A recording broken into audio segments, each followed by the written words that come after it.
இந்த இனிமையான மாலை வேளையில் அருமையான ஏற்பாட்டை செய்திருந்த பேரன்பிற்கும் பெரும் மரியாதைக்குரிய இளைஞர், நல்ல பாடகர், நல்ல டாக்டர், ஒரு நல்ல ஆர்கனைசர், 2000 வீடியோகளுக்கு மேலாக பதிவுகளை போட்டு எழுதியும் இந்த சமூக மக்களை எந்தவித அரசியல் அமைப்பினுடைய பின்பலம் ஒரு பக்கம் இருந்தாலும் எல்லாவற்றையும் ஒருங்கிணைத்து இந்த கூட்டத்தை சிறப்பான முறையில் ஏற்பாடு செய்து பாரதிய ஜனதா கட்சியினுடைய பார்லிமெண்ட் போர்டு மெம்பர், ராஜ்யசபா உறுப்பினர், ஓபிசியினுடைய தலைவர், மதிப்பிற்கு மரியாதைக்குரிய நிஸ்மணன்ஜி அவர்களை ஏற்பாடு செய்து இந்த அரங்கத்தில் இவ்வளவு பெரிய ஏற்பாட்டை செய்திருக்கிறார் சொன்னால் நான் கூட சற்று அவர் சொல்லும் போது எதிரே டாக்டர் சொல்றாரே அப்படின்னு தான் நான் நினைத்திருந்தேன். ஆனால் இங்கு வந்து பார்க்கிற பொழுது எனக்கே ஒரு மலைப்பாகத்தான் இருக்கிறது. இங்கே பார்த்தா கொங்கு நாட்டினுடைய மன்னர் ஈஸ்வரன் வந்திருக்கிறார். பிறகு சீஃப் செக்ரட்டரியாக பணியாற்றி நான் அமைச்சராக இருந்தபோது என்னோடு தமிழ்நாடு நியூஸ் பேப்பருடைய சேர்மன் அண்ட் மேனேஜிங் டைரக்டராக பணியாற்றி சிறந்த நண்பராகவும் ஐரோப்பா, அமெரிக்கா போன்ற நாடுகளுக்கு என்னோடு பயணம் மேற்கொண்ட மதிப்பிற்குரிய ராமமோகன் அவர்கள் கலந்திருக்கிறார்கள். வள்ளுவர் வார்த்தையை போல வாழ்த்துறையை சுருக்கி அமைந்திருக்கின்ற கலைக்குரிய தாமிரன், சார்ல்ஸ் மற்றும் ஒவ்வொருடைய பெயரை சொல்ல வேண்டும் என்றால் எல்லோருடைய பெயரை சொல்லிக் கொண்டிருக்க வேண்டும். இங்கு வந்திருக்கிற ஒவ்வொருவரும் தங்களுடைய துறையில் முத்திரையை பதித்தவர்கள்.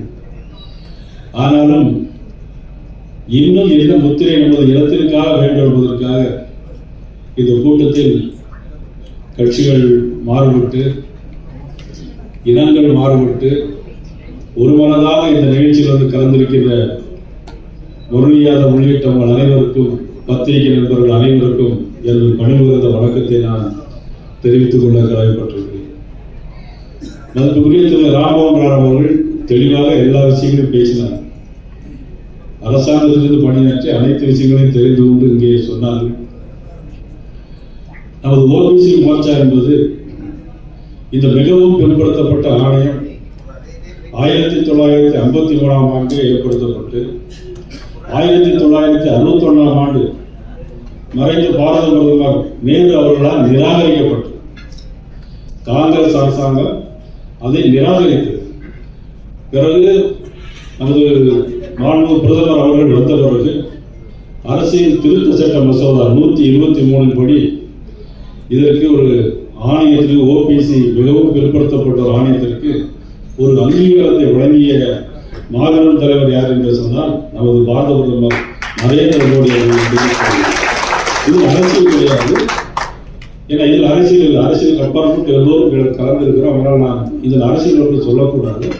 இருந்தாலும் நடந்த விஷயங்களை நாம் மறந்துவிட முடியாது. இன்றைக்கு பேசி நமது திருச்சி, நாகப்பட்டினம் பக்கத்தில் இருக்கிற குடும்ப வேளாளர்களாக இருந்தாலும் சரி, கன்னியாகுமரி மாவட்டத்தில் நாஞ்சி நாட்டு வேளாளர்கள் இருப்பாங்க, பிறகு திருநெல்வேலி சைவ வேளாளர்கள் இருப்பாங்க, கொங்குப்பட்டி நம்ம கொங்கு மக்கள் இருக்கிறாங்க, நமக்கு வெள்ளாளத்தில் கண்ட கவுண்டர்கள், அது நாடார் சமுதாய மக்கள், யாதவ சமுதாய மக்கள், மீன்பிடி தொழிலாளர் மக்கள். மீன்பிடி தொழிலாளர்கள் சொல்லணும்னா ஒரு விஷயத்தை நாம் இங்கே குறிப்பிட்டு பேசாக வேண்டும். கச்சத்தீவை கொடுத்தது யார் என்று எல்லோருக்கும் தெரியும். ஆனால் இப்பொழுது கச்சத்தீவை மீட்க வேண்டும் என்று எல்லோரும் சொல்லிக் கொண்டிருக்கிறார்கள். சட்டமன்றத்தில் தீர்மானம் கொண்டு வரும்போது யார் கொடுத்தார், என்ன செய்தது, தவறு நடந்தது என்று சொல்வதை காட்டிலும் கச்சத்தீவை இப்ப நமக்கு வேண்டுமா வேண்டாமா என்பதற்கு நான் உட்பட, அண்ணன் பொங்கி ஈஸ்வரன் உட்பட எல்லோருமே நாங்கள் அந்த தீர்மானத்தை ஆதரித்தோம். கட்சி மாறுபாடு காரணம், இங்கே நமது மீன்பிடி தொழிலாளர்களுக்கு அது செல்ல வேண்டும், அவர்களுக்கு வாழ்க்கை வசதி வேண்டும் என்பதற்காகத்தான். அதே போல நமது ரோகிணி ஆணையம் வந்திருக்க அமைத்தார்கள். அந்த ரோகிணி ஆணையத்தையும் அங்கீகாரம் கொடுத்தது யார் என்று சொன்னால் பாரத பிரதமர் நரேந்திர மோடி அவர்கள் என்பதை யாராலும் மறக்க முடியாது. அவர் ஒருவரை சொல்லும்போது சொன்னார், நானே மிகவும் பிற்படுத்தப்பட்டதை வகுப்பை சேர்ந்தவன், ஆகவே நானே இதற்கு ஆதரவு தெரிவிக்கிறவங்க இருந்தால் யார் அதுக்கு ஆதரவு தெரிவிக்க முடியும் என்று சொன்னவர் மாண்புமிகு பாராளுமன்ற அது மண்டல கமிஷனில் பார்த்தா 27% இடஒதுக்கீட்டை நமக்கு தர வேண்டும். அதை பெற்றுத் தந்தவர் யார் என்பது உங்களுக்கு எல்லாம் நன்றாக தெரியும். ஆக இந்த சந்தர்ப்பத்தில் பல்வேறு இனங்கள், பல்வேறு மொழிகள், கிட்டத்தட்ட 1000க்கும் மேற்பட்ட இனங்கள், மொழிகள் இந்தியாவில் இருக்கிறது. யூனிட்டி இன் டைவர்சிட்டி, வேற்றுமையில் ஒற்றுமை உள்ள நாடு நமது இந்திய நாடு. வேற்றுமையில் ஒற்றுமை இருந்தால் கூட அது இன்னைக்கு ஒரு பாரதிய சினிமா கூட உண்டு, சிவாஜி நடிச்ச படம் கூட உண்டு. ஒரு பாட்டு அவங்க இந்திய நாடு என் வீடு இந்திய நடைபெறும் என்று சொன்ன பாட்டு வரும். அதாவது நீர்மிரன் ஹோட்டல்ல நம்ம லட்சுமி அவர்கள் வருகையில நம்ம லைஃப் லைன் டாக்டர் இன்னைக்கு அவர் இந்திய நாட்டையே இன்னைக்கு ஒரு மிகவும் ஒரு சந்தோஷமான நாளாக இருக்கும். இது ஆரம்பிக்கப்படுகிற இந்த நிகழ்ச்சி என்பது இன்றோடு நின்று விடாமல் தொடர்ந்து இதற்கு ஆதரவும் அன்பும் நம் அனைவரும் காட்டி தமிழ்நாட்டில், இந்தியாவில் தமிழ்நாட்டில் ஓபிசிக்கு ஒரு மிகப்பெரிய ஒரு ஒற்றுமை இருக்கிறது. ஆகவே வரக்கூடிய அரசு எந்த அரசாக இருந்தால், வரக்கூடிய அரசு எந்த அரசாக இருந்தால், அரசு என்பது முக்கியம் இல்லை. இது நாம் ஓபிசி என்ற இனம் மட்டும்தான் முக்கியம்.